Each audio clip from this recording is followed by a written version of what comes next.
बिस्मिल्लाहिर्रहमानिर्रहीम। अस्सलाम वालेकुम वरहमतुल्लाह। और बुद्ध टीवी में आपको खुश आमदीद कहता हूँ।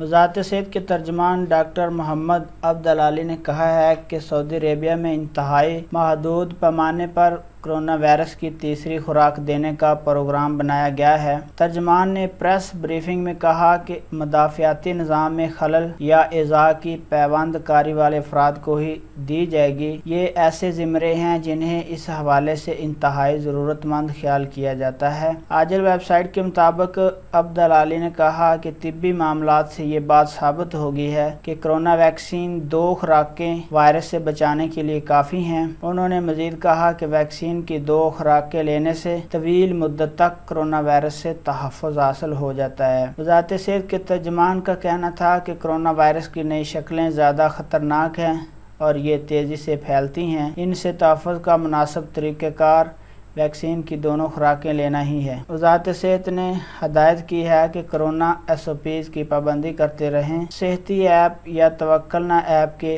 ज़रिए वैक्सीन की तारीखें हासिल करने का सिलसिला अभी तक जारी है। अगर किसी को कोरोना वायरस के हवाले से कोई मुश्किल दरपेश है या उनके जहन में इस हवाले से कोई सवाल हो, वो इसका जवाब हासिल करना चाहते हों तो 939 पर रब्ता करें और मशवरा लें। सवाल का जवाब हासिल करें और सर्विस 24 घंटे मुहैया है। कोरोना वायरस की जो बूस्टर यानी कि तीसरी खुराक है, उसके मुतल्लिक़ वज़ारत सेहत ने जो रहनुमाई फरमाई वो मैं आपके साथ शेयर कर रहा था। अपना बहुत सारा ख्याल रखिएगा। अल्लाह आप सब का हामी नासर हो। अस्सलाम वालेकुम वरहमतुल्लाह।